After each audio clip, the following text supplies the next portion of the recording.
유전적 요인에 대해서 살펴보기로 하겠습니다. 쌍생아법으로 조사한 우울장애의 유전적 경향은 이 질환이 유전적 영향을 받고 있음을 시사하고 있습니다. 프라이스가 종합한 것을 보면 일란성 쌍생아의 일치율은 68%, 이란성 쌍생아의 일치율은 23%로 나타나고 있습니다. 일란성 쌍생아의 일치율 68%는 100%에 미치지 못하는 것이어서 유전 이외의 다른 요인도 존재할 가능성을 말해주고 있지만 일란성 쌍생아와 이란성 쌍생아 사이에 일치율상 차이가 큰 것은 유전의 영향이 상당히 있다는 점을 시사하고 있습니다.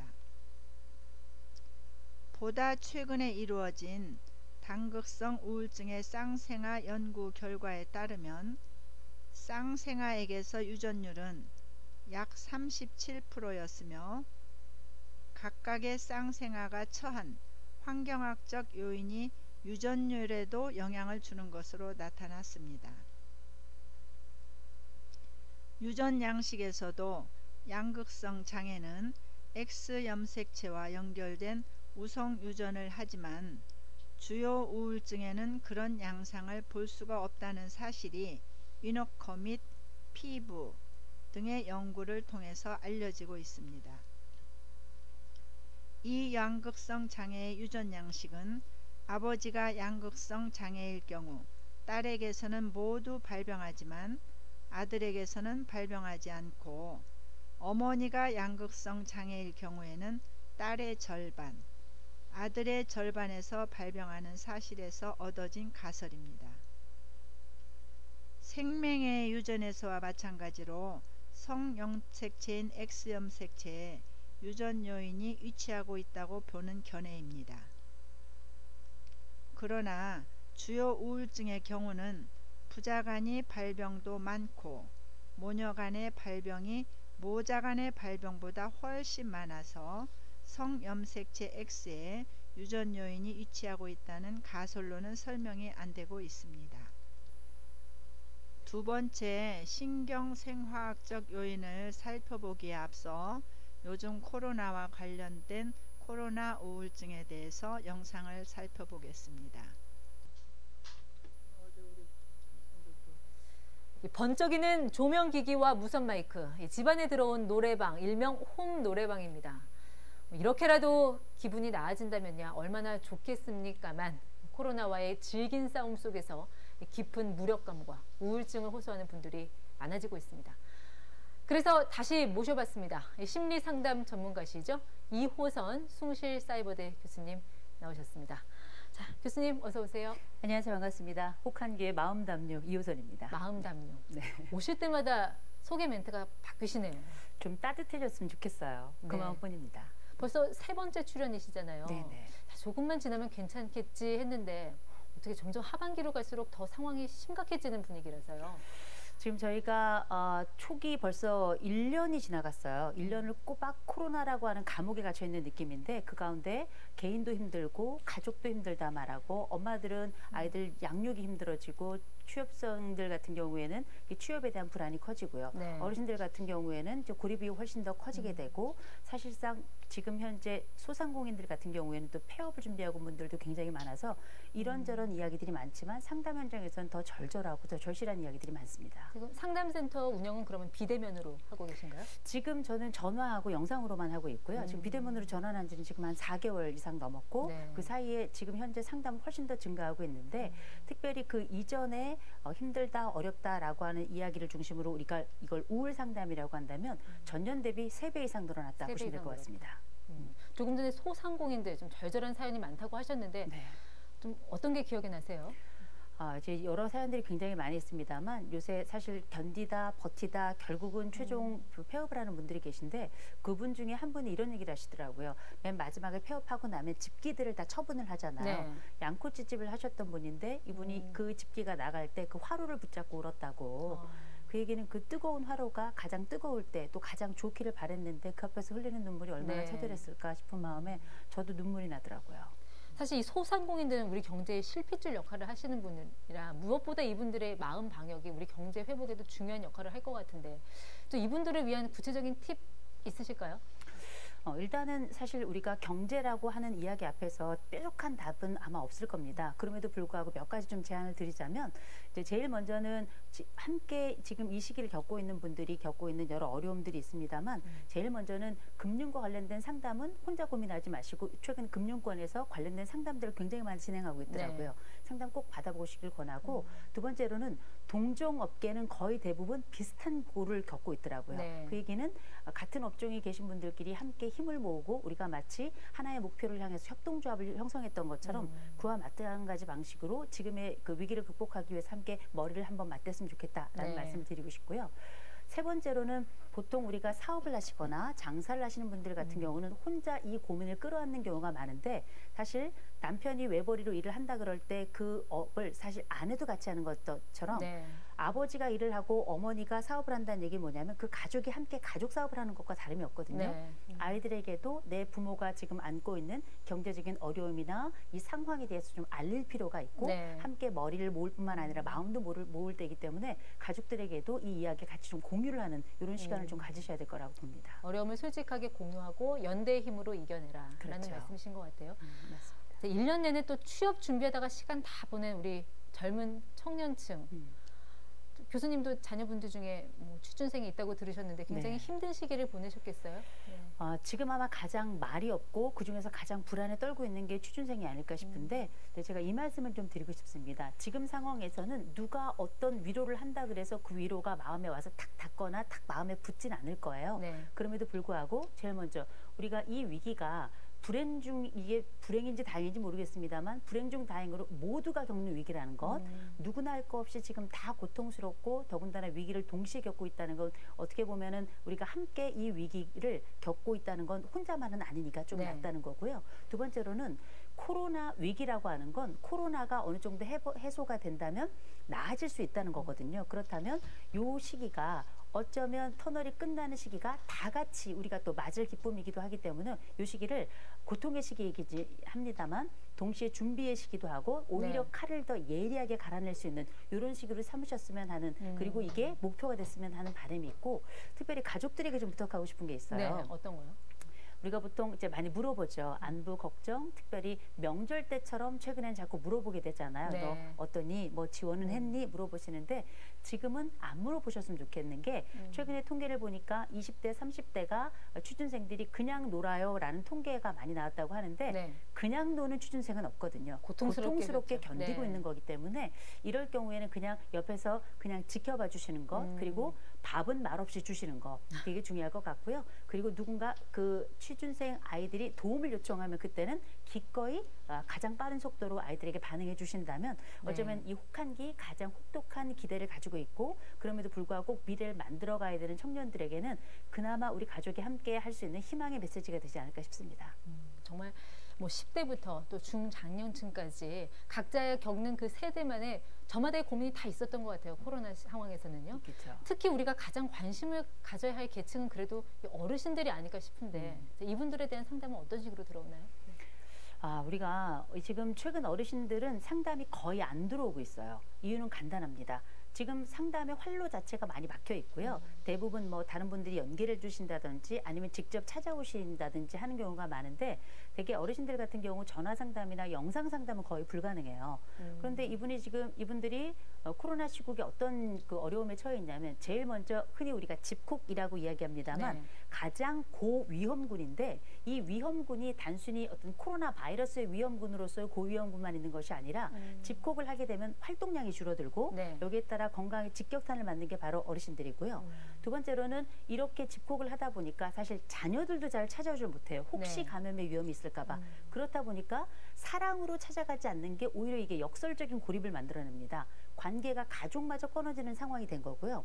세 번째로는 경제적인 타격이 제일 먼저 오는 게 바로 네. 사실 어르신들이거든요. 실제 이번에 우리가 방배동에서 있었던 그 혼자 고독사 하면서 아들은 노숙을 하게 된 안타까운 사례를 보면 도움이 그 시스템이 안 돼 있어서가 아니라 사실상 그 가운데 사각에 가장 놓여 있는 네. 분들이 어르신들이라는 거.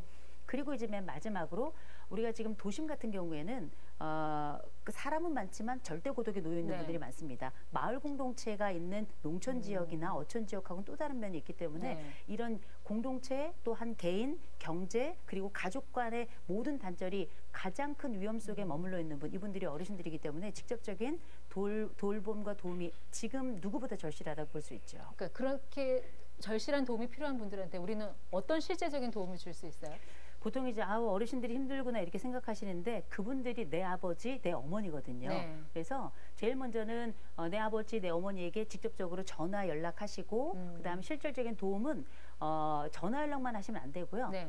먹을 건 있는지, 국거리는 괜찮으신지, 네. 밖을 못 나가시고 장도 보실 수 없는 상황이기 때문에 또 이분들이 또 특별히 뭐 인터넷 쇼핑이나 이런 것들을 못하는 분들도 많이 있습니다. 네. 그러니 뭐 이분들이 뭐 괜찮다, 나는 뭐 먹을 수 있다 이렇게 말씀하시더라도 꾸준히 먹을 거 보내드리고 그 참에 전화하셔서 아버지 받으셨어요? 네. 엄마 받으셨어요? 이게 또 안부 전화가 되는 네. 거거든요. 이렇게 확인 전화와 더불어서 반드시 먹거리가 있는지 생필품은 잘 구비가 되는지 확인해 주시는 것. 이게 사실 가장 가까이 있지만 네. 어쩌면 가장 소홀할 수 있는 어르신들에 대한 첫 번째 움직임이 아닐까 싶습니다. 매일 정해진 시간에 연락을 함으로써 어떤 연결의 끈을 계속 만들어 나가라. 그렇죠. 우리가 보통 평상시에는 제가 일주일에 한 번 알람 시간 정해놓고 그때 알람 해놓은 다음에 연락해서 부모님과 안부를 나누어라 이렇게 말씀을 드리는데 지금은 평상이 아니라 지금은 비상입니다. 네. 비상이기 때문에 이럴 때는 적어도 가장 어려움에 처해 있는 내 부모님들께 또 가까운 어른들께 그래도 일주일에 두세 번 정도는 미리 알람 해놓고 연락을 드려서 안부를 여쭙고 또 우리가 할 말이 없다 하더라도 그 가운데 이분의 안전을 확인할 수 있는 계기를 꼭 삼으셨으면 좋겠습니다. 이제 타인과의 거리두기를 하다 보니까 가족들 간의 또 거리두기가 안 돼서 괴롭다 하는 분들이 또 계시잖아요. 이제 우리가 옛날에는 가족이 왼수다 이런 얘기를 많이 했는데 가족이 왼수이지 알면서도 반드시 또 보호해야 될 입장이잖아요. 이럴 때는 몇 가지 좀 방법을 좀 말씀드리고 싶은데 첫 번째로는 네. 우리가 바깥에 나가고 싶어도 나가면 안 되잖아요. 이럴 때는 방 하나를 조금 정하셔서 그때 뭐 고리 하나 연결해서 판 같은 거 하나 만들어서 절대 시간 30분 그래서 그 30분 동안에 그 푯말을 걸어 놓으면 네. 그 안에 들어가 있는 가족을 위해서는 30분 정도는 서로 간에 지켜주는 걸로 그 시간을 그래서 아무도 없이 내 훗으로 견딜 수 있을 만한 30분 정도 가지시면 좋고요. 네. 두 번째로는 혹시 내가 가족과 함께 있을 동안에 잔소리를 너무 많이 들어야 되거나 혹은 잔소리를 너무 많이 해야 되거나 뭐 이런 상황에 정서적인 어려움을 겪고 있는 가족이 있다면 경우에 따라 여러분들 동전 있잖아요. 집에. 네. 동전 하나면 안 되고 2개 정도 딱 마련하셔서 내가 잔소리를 듣거나 이렇게 짜증나는 사건이 많이 일어나야 네. 되는 상황이면 그 동전을 짚고 꼭 준 상태에서 상대방과 대화하는 건 내 인내력도 늘릴 수 있는 방법이 될 거고 세 번째 기분이 많이 안 좋을 때는 기분 전환 속옷 같은 걸 속옷이요? 나만의 것이죠. 아무도 모르게 기분이 안 좋을 땐 나 이거 입으면 괜찮아져. 이런 거 하나 정도 정하셔서 실제 활용해 보신다면 네. 심리 상담 현장에서도 쓰는 거니까 반드시 효과가 있을 거라고 봅니다. 해보시죠. 코로나 사태가 장기화하면서 사회와 격리되는 시간이 길어지고 우울감을 느끼는 사람이 늘고 있습니다. 우리 정부도 그동안 코로나19 확진자 대상으로 지원해온 심리 상담을 일반 국민에게로 확대하기로 했는데요. 독일에서는 건강한 방법으로 이웃과 함께 코로나 우울증 극복에 나선 사람들이 있습니다. 김겨울 리포터가 만나봤습니다. 도로 한복판에서 시작된 흥겨운 음악 소리. 아파트 발코니에서도 거리에서도 사람들이 서로 동작을 따라합니다. 이동 제한으로 발이 묶인 사람들을 위해 벌써 석 달째 진행되는 건강체조 프로젝트입니다. Wir haben uns am Anfang eingesperrt gefühlt, weil wir nicht mehr so raus konnten. Wir fanden das ganz toll, weil es so ein bisschen gute Laune auch machte und man sich bewegt. Ja? Und ja, das war schön, dass alle in der Zeit dann am Anfang dann gut drauf waren in der halben Stunde. 이 프로젝트를 고안해낸 파토 씨는 코로나19로 일자리를 잃은 헬스 트레이너입니다. 코로나19 사태로 실직자가 됐지만 사회적 거리를 두면서 이웃과 소통하는 방법을 고심한 끝에 이 운동법을 떠올렸습니다. So everybody since the first day were like, yeah, well, what is happening? And I remember that, we start like side-to-siding and then like jumping and then like clapping. And in that moment, like my whole world like froze. And I got like goosebumps in the whole body. I was like, this is happening right here and this is happening right now. 지난 3월 중순부터 봉쇄령이 내려진 독일에서는 사회와 격리된 생활이 이어지면서 시민들이 우울감을 호소했습니다. 특히 코로나19 확산 시기에 우울 증상을 가진 청년층이 급증하면서 심리적 방역이 필요하다는 목소리도 커졌습니다. 누구나 쉽게 참여해 즐길 수 있는 이 프로젝트가 관심과 인기를 끌게 된 이유입니다. 주변 사람들도 그리고 사회적으로 고립, 외로움을 느꼈다는 거죠. 짧은 순간만이라고 하더라도 사회적 접촉이 이루어지기 때문에 코로나 블루를 극복하는 데는 큰 도움이 된다고 생각합니다. 코로나19 장기화 속에 불안이 커지는 지금 독일에서 선보인 체조 프로젝트가 심리 방역의 대안을 제시하고 있습니다. 독일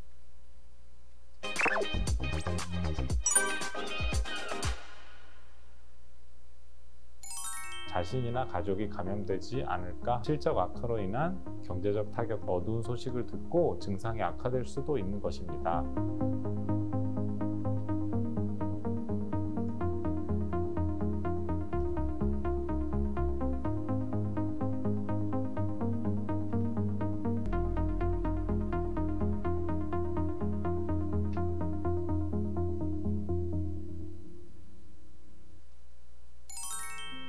안녕하세요. 국립정신건강센터 정신건강의학과 전문의 유빈입니다.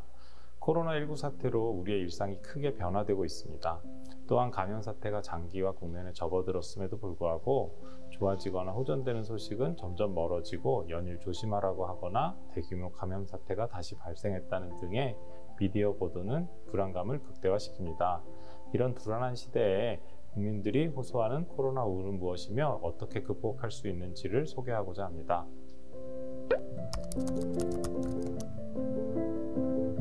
코로나 감염 확산과 신종 코로나 바이러스가 정신건강에 미치는 영향은 세 가지 정도로 나눌 수 있을 것입니다. 첫 번째는 자신이나 가족이 감염되지 않을까 하는 불안입니다. 80% 정도가 경증이나 무증상으로 별 탈 없이 지나가지만 어떤 사람이 중증화되는지 우리는 알지 못합니다. 실제 사망자도 적지 않은 수준으로 발생하고 있어서 우리를 더욱 불안하게 합니다. 두 번째는 실적 악화로 인한 경제적 타격 등 간접적인 불안감입니다. 지금 우리 사회가 당연히 여기던 일상들이 여기저기서 멈추고 있습니다. 학생들은 학교에 등교하지 못하고 직장인들은 재택근무를 하면서 실직하는 사람들도 늘어나고 있습니다. 또한 자영업자들은 이전에 비해 반토막 이하로 떨어진 매출에 비명을 지르고 있습니다. 세 번째 불안은 제한된 일상생활에도 사태가 진정되지 않고 뉴스나 신문, 인터넷에서 여러 가지 내용의 보도로 인한 불안감을 생각할 수 있습니다. 우리에게는 이른바 공감 능력이라는 것이 있어 좋은 이야기에는 기분이 좋아지지만 나쁜 소식에는 모두가 불편하게 됩니다. 요즘은 텔레비전이나 인터넷에 넘치고 있는 코로나 관련 나쁜 뉴스들이 우리에게 과도하게 전달됩니다. 집에서 요양 중인 우울증 환자가 텔레비전에서 어두운 소식을 듣고 증상이 악화될 수도 있는 것입니다.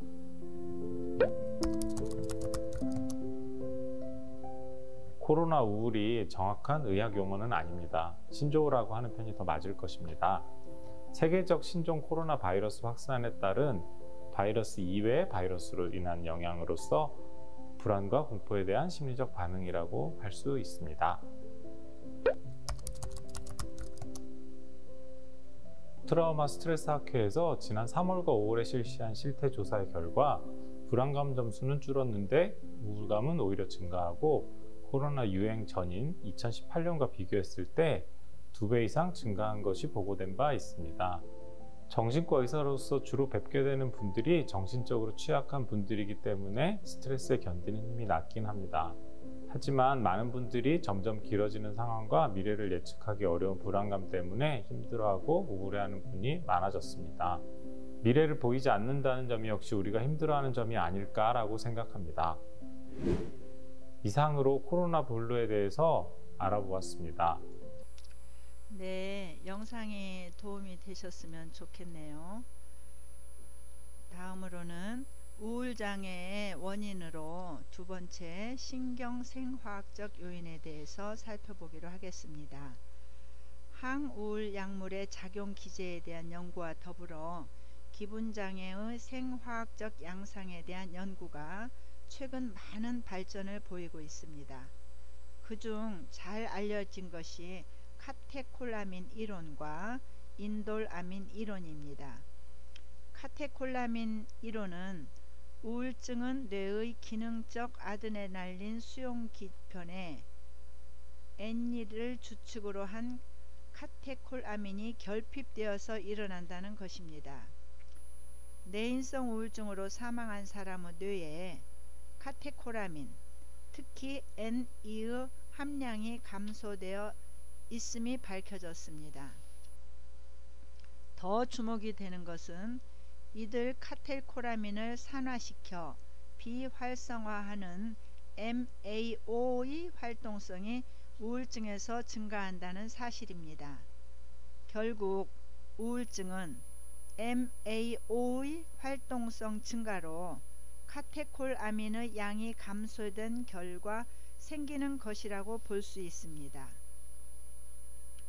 인돌아민 이론은 우울증은 인돌아민계의 OHT가 뇌에서 감소된 것과 관련된다는 것입니다. 이 이론들이 기분의 변화 때문에 2차적으로 소견을 가지고 세워진 것이 아닌가 하는 반문도 있습니다. 하지만 적어도 MAO가 유전의 영향을 받는다는 사실과 기분의 변화 이전에 단가 아미노산의 양이 변한다는 사실들이 이 같은 이론을 지지하고 있습니다.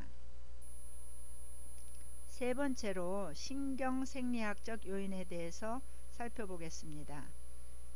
기분장애와 관련해서 근전도 EMG와 뇌파 EMG 소견이 연구되고 있습니다. 우울증의 근전도 소견으로는 근육의 가성 긴장이 나타나는 점입니다. 와트모어의 연구로 알려진 것은 신경계 내의 에너지 방출의 잘못으로 일어나는 가성 긴장이 우울증에서 나타나는데 이것은 눈으로는 볼 수 없고 스스로 의도적으로 유도하는 것도 아니며 스스로 지각할 수도 없는 그러한 긴장 상태를 말합니다. 이 상태는 좋지 못한 생각이나 감정, 그리고 어떤 사태에 직면해서 일어나는 중추신경계의 생리학적 반응으로 이해되고 있습니다.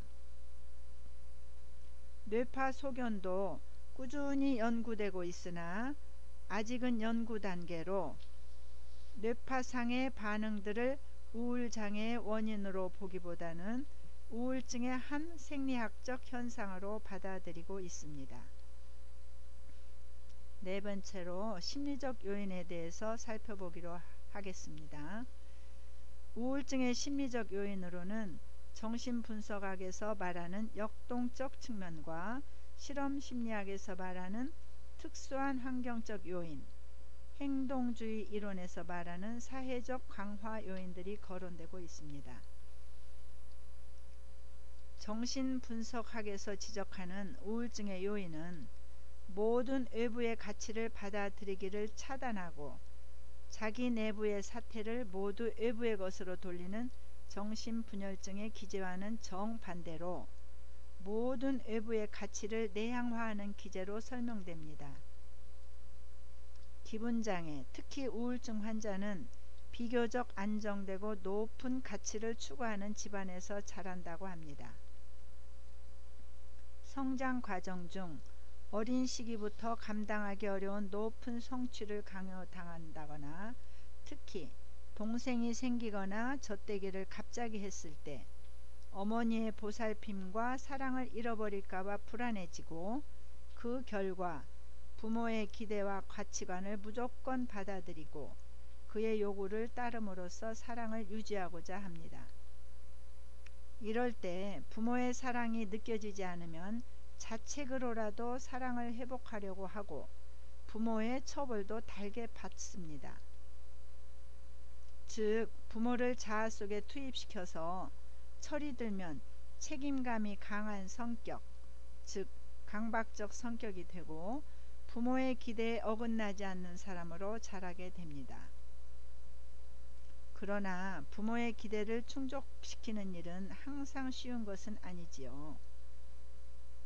지나친 요구를 해오는 부모에 대해 강한 적개심을 지니게 되지만 즉시 이를 억압하게 되고 또 그 적개심 때문에 자책하게 됩니다. 이 자책이 바로 우울의 핵이 되는 것입니다.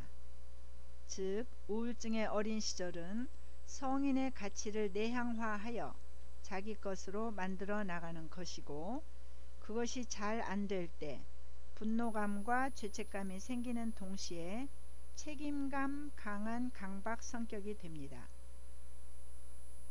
강박 성격 위에 일어나는 죄책감, 그것이 곧 우울증이라는 것입니다. 실험 심리학에서는 주로 동물을 사용해서 어머니의 상실 혹은 급격한 환경의 자극이 우울증을 야기할 수 있습니다. 실제 우울증은 중요한 대상의 상실, 위험한 상황에 노출된 사건이 계기가 된다는 통계도 있습니다. 우울증에서는 그런 환경적 사건들이 대조군에서보다는 다소 많은 것이 사실이지만 그런 사건이 있었다고 하여 우울증이 생기는 것은 아니라는 반증도 있습니다. 다음으로 치료에 대해서 잠시 살펴보겠습니다. 우울증은 사춘기와 중년기에 한 번씩 발병하는 경우도 있으나 그밖 그 대부분에서는 4년 내지 10년의 건강한 시기를 가지면서 발병합니다. 우울증의 예후는 다른 종류의 정신병에 비해 상당히 양호합니다. 환자의 5분의 4는 일단 완전히 회복되고 만성화의 경과를 앓는 경우는 10분의 1에 불과합니다. 자주 발병이 반복되는 경우에도 지능, 정서, 지각의 변화가 거의 없고 인격의 와해를 가져오는 경우는 극히 드뭅니다. 또한 여자보다는 남자에게서 예후가 아주 좋습니다.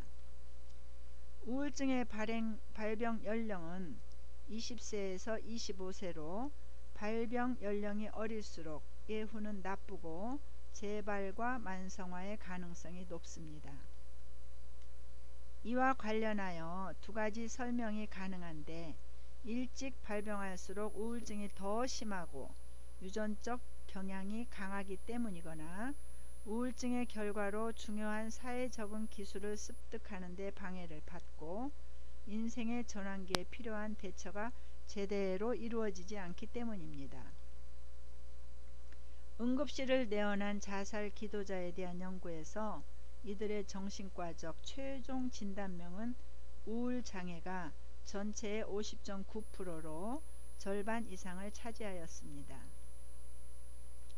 우울장애에 대한 가장 효과적인 치료 방법은 인지치료와 약물치료로 알려져 있습니다.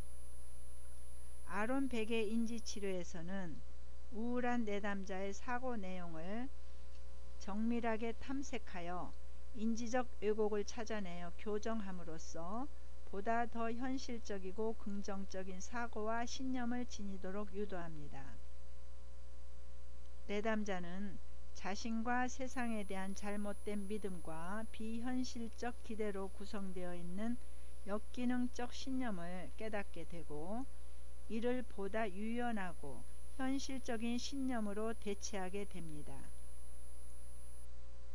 우울장애를 치료하는 대표적인 약물은 삼환계 항우울제, MAO 억제제, 세로토닌 재흡수 억제제를 사용합니다.